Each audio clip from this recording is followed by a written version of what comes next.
Selamat datang di Sebisa Podcast.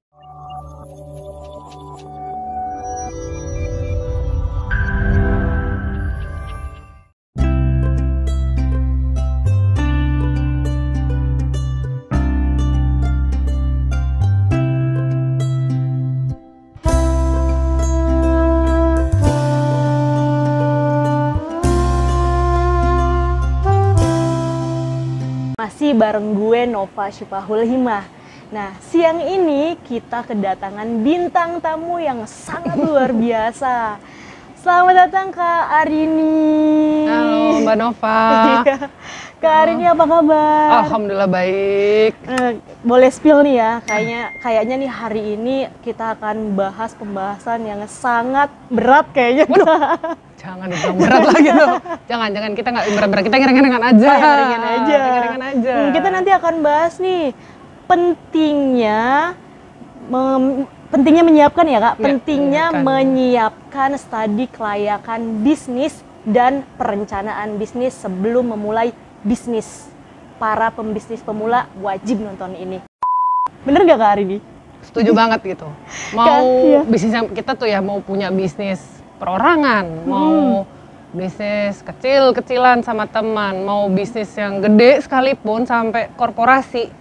Semua itu kalau mau buka bisnis baru, emang harus punya studi kelayakan sebelum jadi rencana bisnis yang lebih konkret. Betul Kak, itu harus ya, wajibin kudu. Aduh, kenapa wajibin kudu ya? Kak Arini, ngomong-ngomong nih, Kak Arini nama panjangnya apa sih Kak? Kan tadi di awal namaku Nova Syifahul Himah. Nama Kak Arini aku belum kenalan ya? Belum. Tapi pertama-tama maaf ya, ini aku pakai masker nih, soalnya terus terang aku juga lagi batuk nih hari ini ya. Oh iya. Jadi saya juga izin ya Kak ya, buka masker nggak apa-apa ya Kak. Sobat Bisa saya izin buka masker dan Kak Arini izin pakai masker. Ya, untuk kesehatan bersama. Baik. Jadi nama panjangku Arini Tahtagati. Iya. Itu terus apalagi yang mau diketahui tentang saya nih? Kayaknya nama panjang itu sulit untuk diucapkan. Wah, itu dulu pemberian orang tua ya gitu, pemberian orang tua.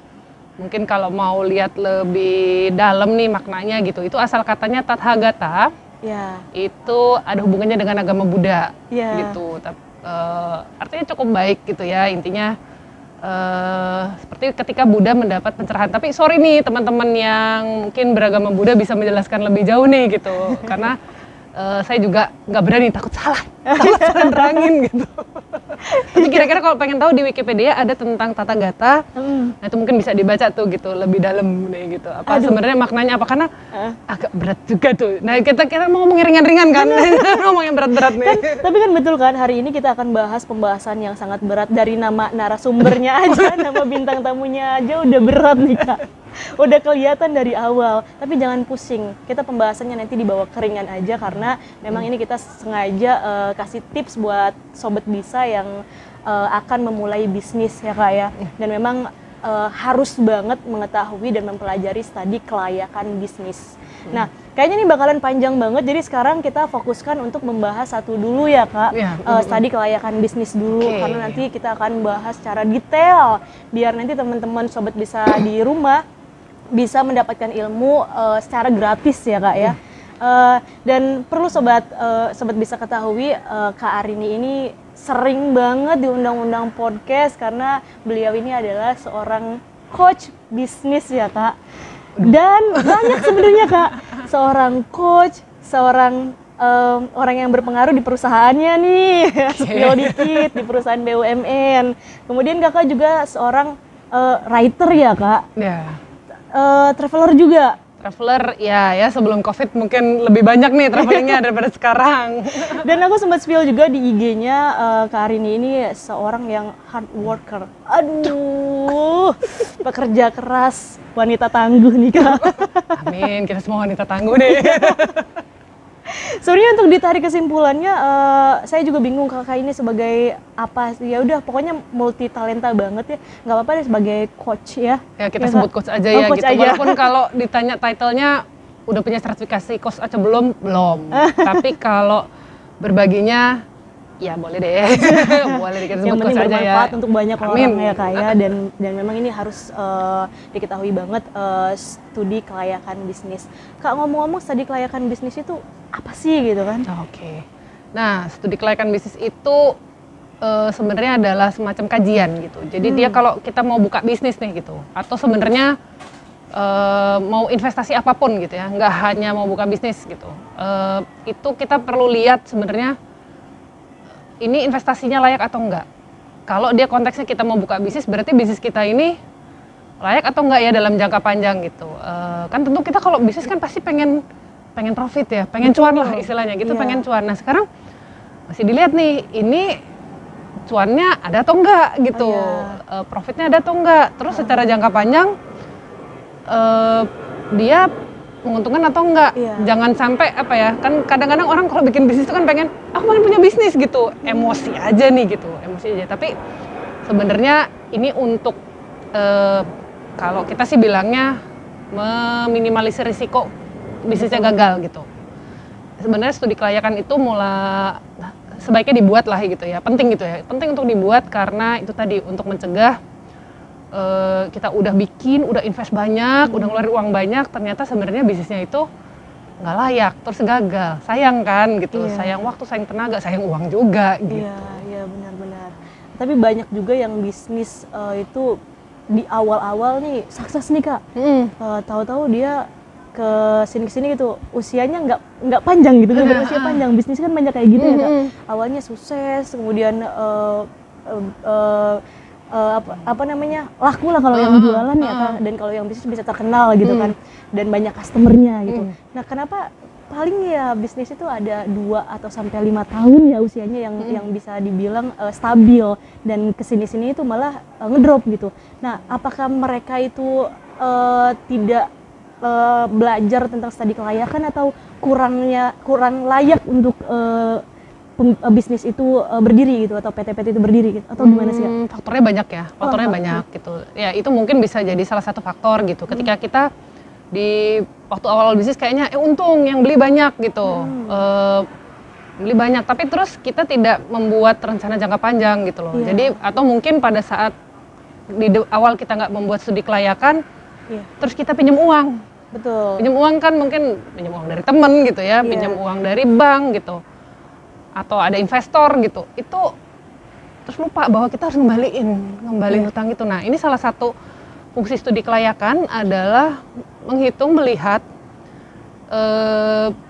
termasuk itu tadi memperhitungkan kita punya modal berapa, modalnya itu datang dari mana gitu, terus kira-kira dengan target kita gitu, target jualannya berapa, biaya operasinya berapa, itu kita bisa balik modalnya kapan kita bisa melunasi pinjaman-pinjaman itu baru dari sisi uang. Nah kalau kayak tadi mungkin kita kalau ngomong bisnis jangka menengah ya 3-5 tahun, 3-5 tahun, di awal mungkin oke nih gitu, misalnya anggaplah kita bisnis makanan, laku, terus tapi lama-lama bosen, lupa nggak dipromosiin atau apa. Nah hal-hal itu juga mesti dikaji nih gitu, nggak cuman sekedar di awal woro-woro aja sama teman, gue punya bisnis baru gitu, terus laku, abis itu tapi ya udah dibiarin begitu aja gitu. Nah itu kan sayang banget ya gitu. Jadi sebenarnya salah satu fungsi studi kelayakan itu dia seperti apa ya, mungkin menginisiasi rencana bisnis di awal, tapi sambil dikaji, dihitung, nggak cuma dari sisi uang, tapi dari banyak hal ya, dari banyak hal gitu ya, dari produknya sendiri, dari target pasarnya, kemudian juga di sisi manajemennya nih, ketika punya usaha, katakan kalau punya usaha sendirian oke nggak apa-apa, tapi sanggup nggak kita melaksanakan itu sendirian, atau kalau misalnya kita baru join nih teman mungkin berdua, bertiga, ini nanti pembagian tugasnya seperti apa gitu. Jangan di awal-awal kayaknya heboh, kayaknya oke, kayaknya senang, terus ternyata di tengah jalan, aduh udahan nih kayaknya kita salah manage nih gitu, kita salah pembagian tugas, salah ini gitu. Jadi dia nggak cuma sekedar dari sisi duit ya, nggak cuma dari sisi ekonomi gitu, tapi dia mulai dari produknya sendiri, dari pemasarannya, mungkin dari sisi produksinya gitu, harus dilihat gitu. Atau misalnya kalau dari sisi produksi, kita mungkin bukan makanan lah gitu ya, misalnya ada barang kerajinan gitu, kita bikin apa ya, barang kerajinan tangan yang ternyata ada partnya yang harus diimpor. Nah, itu juga harus diperhitungkan nih gitu. Pemasok lah ya. Pemasoknya gimana gitu. Pemasoknya gimana gitu. Ntar kalau dia impor susah nggak gitu. Ntar nanti kalau tiba-tiba nih, misalnya kayak sekarang nih kita ketemu perang nih gitu, ada perang Ukraina Rusia gitu. Ada dampaknya enggak gitu. Yang kayak gitu-gitu. Atau mungkin kalau misalnya kita studi kelayakan yang bagus, kita udah tahu. Oke, hari ini kita mungkin impor barangnya dari luar. Tapi mungkin kita dalam jangka panjang kita tahu nih, oh di dalam negeri ada yang produksi. Nah, itu juga bisa bisa dipelajari lah di studi kelayakan gitu. Iya. Nah, biasanya nih Kak, banyak banget pebisnis pemula kan pengen membangun bisnisnya. Salah satunya hal yang krusial banget adalah modal ya Kak. Modal itu salah satu yang harus dipertimbangkan. Nah, sebenarnya selain modal yang sangat krusial banget itu apa sih sebelum kita berbicara beberapa aspek studi kelayakan ya Kak ya? Karena modal juga sebenarnya masuk ke studi kelayakan, tapi kan biasanya kita tuh hanya fokus di punya modal dulu sekian juta biar bisa bisnis gitu kan. Orang-orang lebih ke fokus ke modal. Sebenarnya yang pertama kali yang krusial selain modal apa sih Kak gitu? Sebenarnya nomor satu memang biasanya pemasaran nih gitu ya. Pemasaran dan produk. Kalau barang kan P4 atau kalau itu P7 gitu. By teori nih gitu. Tapi sebelum masuk kita ngomongin produk atau pemasaran, biasanya harus kita lihat dulu nih stakeholdernya siapa aja sih. Stakeholder itu pemangku kepentingan gitu. Jadi bisnis kita ini seberapa luas. Terus stakeholder paling sederhana adalah kita sebagai pemilik bisnis, karyawan kalau kita punya karyawannya, sama pelanggan. Nah gitu kan, jadi kita harus lihat gitu, oke ada kita nanti ada punya karyawan atau enggak, terus nanti pelanggan kita akan seperti apa. Nah kalau udah bisnisnya udah makin gede, lebih luas lagi, mungkin kita harus sampai ke pemerintah. Izin usahanya gitu, izin usahanya mau seperti apa gitu. Biasanya SIUP namanya ya Kak? Sekarang NIB. Nomor induk berusaha gitu. Nomor induk berusaha. Jadi tuh gitu. Terus kalau misalnya ternyata produksinya misalnya udah agak gede nih gitu ya, UKM makanan udah agak gede. Mungkin kalau ada limbahnya gimana gitu. Nanti kita mungkin nanti kalau produksi kita agak besar bisa mengerahkan tetangga barangkali gitu. Nah, itu kan Pak RT harus tahu tuh gitu. Pak RT harus tahu ini di sini kita ada yang punya bisnis nih gitu. Jangan nanti Pak RT ini ada apa sih ngumpul-ngumpul gitu. Nah, yang kayak gitu-gitu juga harus di ini gitu. Atau juga mungkin kalau bisnis kita agak besar, misalnya kita UKM rental mobil. Oh iya lumayan tuh, seru. Itu seru juga gitu, kan, atau rental mobil atau rental motor gitu. Kalau kayak di Bali kan banyak yang rental motor ya. Tetangga terganggu atau enggak tuh gitu, masyarakat sekitarnya terdampak atau enggak. Yang kayak gitu-gitu sih, itu juga nomor satu. Sebelum buka bisnis, lihat itu dulu. Ya sekarang seneng ya bisnis digital, jadi nggak terlalu banyak ganggu nih gitu. Tapi kalau yang udah kayak produksi nih, misalnya bisnis makanan, kan tetap butuh produksi kan gitu. Betul. Nah itu mesti dilihat dulu nih siapa pelanggannya, siapa yang nanti akan ngerjain.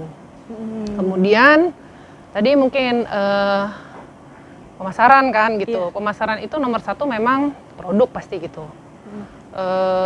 Produk dan kalau P4 ya, kalau barang ada produk, ada price, ada harga, terus ada place sama promotion. Jadi ini barang kita ini apa sih gitu, produknya apa gitu. Kalau jasa lebih jauh lagi, nanti jasa itu siapa yang deliver jasanya, gimana prosesnya gitu. Terus bukti bahwa jasa itu bisa di-deliver seperti apa gitu. Nah kalau barang UKM mah biasa ya, banyak makanan gitu, kemudian mungkin handicraft gitu. Terus kalau kayak jasa, sekarang banyak nih jasa-jasa kayak kita kayak misalnya bikin ini nih. Aku kemarin baru bikin karikatur tuh, gitu. Bikin jarang karikatur banget ya, bikin bayar orang untuk bikin karikatur buat kenang-kenangan gitu. Nah itu kan juga jasa nih sebenarnya, jasa gambar. Betul. Jasa gambar itu juga kalau atau handicraft gitu kalau ditekunin kan juga bisa banyak ya gitu. Nah itu harus tahu nih gitu, barang kita ini produknya konsepnya apa. Betul. Gitu harus jelas. Terus nanti pelanggannya siapa, pasarnya mau siapa gitu. Nomor satu itu. Terus cara promosinya gimana gitu. Terus mau dijualnya di mana. Itu pasti harus tahu tuh gitu. Kan kalau enggak nanti kita pengen punya bisnis terus apa produknya? Nggak tahu gitu.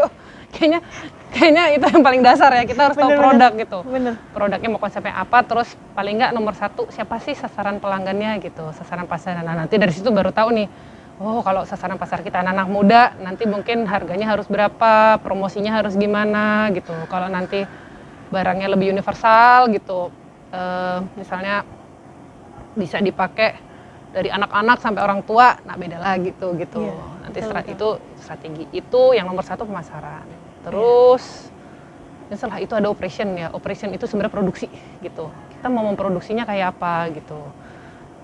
Kalau kita manufaktur iya kita tahu nih ini proses produksinya mau kayak gini. Terus kalau dia bentuknya dagang, misalnya kita baru mau saya kuatnya baru dagang dulu deh gitu, belum bisa produksi barang. Kita mesti tahu pemasoknya siapa gitu, nanti ngambil dari mana. Itu juga sesuatu yang harus dipikirin tuh sebelum kita mulai bisnis udah harus tahu. Oke, aku mau jualan makanan. Betul. Saya jualan makanan apa ya gitu. Senengnya apa sih? Mbak Nova senengnya apa? Kayaknya sekarang yang lagi booming Korean food gitu nggak sih? Korean food. Oke, kimchi lah ya gitu. Anggap aja kita jualan kimchi gitu. Kimchi itu kan berarti ada cabenya, ada sawinya gitu ya. Terus mungkin ada bumbu lain gitu.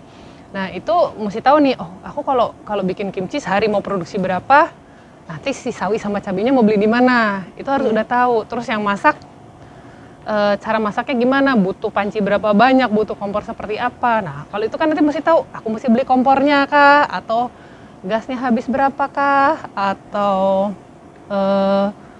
kalau misalnya memang, ternyata saya nggak punya nih alat-alatnya, susah nih kalau harus ngemodalin beli kimchi, mungkin dia akan beli dulu nih, ada produksi lain, ini mau jadi pemasarnya dulu, itu bisa juga, itu nanti kan masuk ke strategi ya, ke strategi bisnis gitu.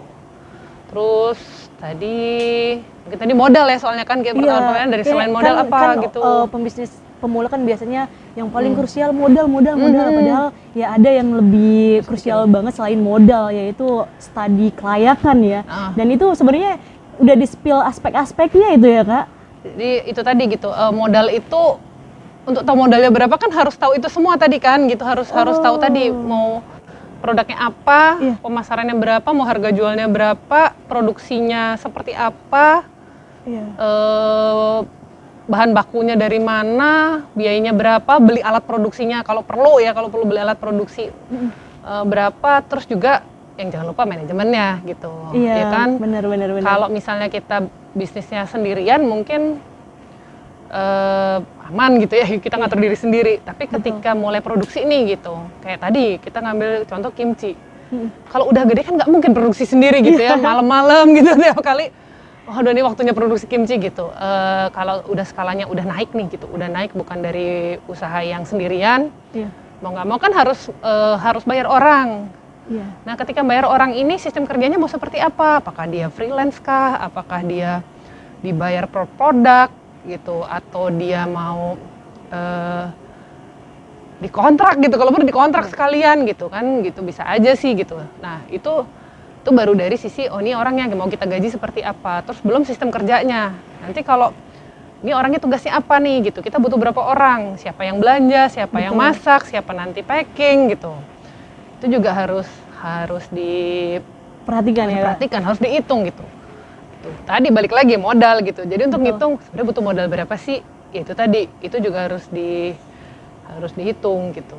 Itu sih sama mungkin kalau ya nggak kalah penting gitu. Kalau nanti bisnisnya udah semakin besar skalanya, pasti butuh perizinan. Gitu. Betul. Tadi NIB tadi. NIB sih mungkin tidak ada biayanya ya. Tapi kalau misalnya nanti ada hal lain mungkin perlu ini gitu. Perlu ada biaya mungkin apa saya nggak tahu ya, biaya perizinan gitu ya, karena kan beda-beda nih gitu, beda-beda gitu, mungkin ada yang perlu perizinan kah, atau bikin PT kan juga ada perizinannya gitu. Nah itu yang mungkin bayar notaris kali ya gitu, untuk pendirian akte pendirian, itu kan juga akan butuh biaya. Itu sih, itu harus diperhitungkan semua gitu. Jadi nggak cuman sekedar euforia gitu, nggak boleh euforia aja, tapi juga ketika ini dihitung benar gitu, ini aku butuh biaya untuk apa aja, tapi nanti dapat revenue-nya berapa ya, dapat duitnya berapa gitu. Terus kalau ngembaliin uang gimana nih gitu. Kan nggak cuman, ya maksudnya jangan terus, apalagi kalau misalnya kita minjem sama temen nih gitu. Kalau minjem sama temen ya jangan ngemplang intinya gitu ya. Tadi gitu kalau balik mau bilang modal, oke, ini modal dari mana? Mau minjem teman, ya jangan ngemplang lah gitu, kasihan temennya gitu. Kalau dari bank juga jangan jadi terus nanti dikejar-kejar debt collector ya gitu. Aku boleh minum dulu ya. Silakan Kak, minum. Dari tadi saya sudah minum nih Kak. Tadi sebenarnya sudah di-spill banyak tuh aspek-aspek kelayakan dalam berbisnis. Tadi disebutkan kalau salah di koreksi ya Kak. Tadi disebutkan sama Kak Arini kalau aspek kelayakan itu yang tadi permodalan itu pendanaan ya Kak ya? Pendanaan. Sebenarnya yang paling penting itu adalah pemasaran ya Kak? Bukan paling penting, yang pertama. Oh yang pertama. Yang pertama pemasaran. Terus ada manajemen ya Kak? Ada manajemen juga. Operational. Ya, jadi pemasaran udah tahu produknya, udah tahu gimana berapa harganya, terus gimana kita memproduksi gitu, memproduksi barangnya itu, jadi operationnya mau seperti apa, beli bahan baku gitu, terus tadi manajemen orangnya. Iya, terus manajemen. Kemudian setelah itu baru pendanaan. Baru kita ngitung tuh, oke, saya butuh modal berapa. Kalau modal dari minjam itu berapa lama akan kembali gitu. Karena berapa lama akan kembali kalau cuma hitung-hitungan sederhana, yang penting kita untung gitu. Ya benar gitu. Ada produksi barang dijual sekian untung. Tapi kalau itu modal produksinya dari duit pinjaman kan harus dihitung. Mesti ngembaliin berapa nih gitu. Nah, kalau saya kan memang bukan ahli keuangan ya gitu. Mereka punya ada rumusnya lah gitu. Ada rumusnya. Dia akan bilangnya sih return on investment gitu. Berapa lama modal kita akan balik gitu. Terus kalau utang juga ada sendiri lah gitu. Ada cara ngitungnya. Berapa lama kita harus bayar kita punya utang atau segala macam gitu. Ada caranya ngitung. Itu mungkin kalau yang diundang harus diundang ahli keuangan nih Mbak Nova gitu. Silakan nih nanti teman-teman kalau punya channel yang ahli keuangan untuk ngitung detail kita serahkan. Nanti kita belajar dong. Belajar lagi nanti. Laba bersih. Ya, laba bersih lah, terus ada laba kotor gitu. Terus nanti ada neraca ya Kak ya? Ada neraca, ada arus kas biasanya kan. Kalau kita pebisnis pemula biasanya justru belajar arus kas dulu gitu. Kita punya kas masuk modalnya berapa, terus nanti keluar untuk biaya operasinya, yang sewa tempat lah, yang beli bahan baku lah, yang biaya produksinya, bayar gaji, segala macam. Kemudian nanti pendapatannya masuk berapa gitu. Itu paling sederhana biasanya belajar arus kas dulu karena itu kas keluar masuknya tuh. Iya. Nanti kalau udah arus kas dia baru ngitung laba rugi. Gitu. Tapi ya itu tadi kalau cara ngitungnya gimana, mari kita undang orang keuangan nih. Aduh. Nanti kita undang deh. Saya pun akan butuh teman-teman yang dari keuangan gitu. Kalau untuk studi kelayakan itu nggak bisa, maksudnya itu bukan pekerjaan satu orang gitu. Kalau di kantor pun bukan pekerjaan satu orang. Jadi kita memang kalau punya teman yang ngerti akuntansi gitu ya, itu bisa tanya mereka, mungkin mereka nanti bisa bantu nih. Kalau aku punya kayak gini bisa nggak disimulasiin gitu. Nah, studi kelayakan itu adalah simulasi di awal. Sebelum memulai rencana Sebelum bikin rencana bisnis yang konkret gitu.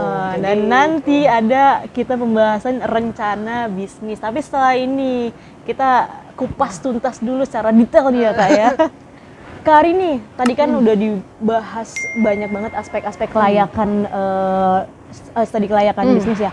Nah, gimana kalau seandainya si pembisnis ini ada satu dari aspek kelayakan itu tidak dijalankan?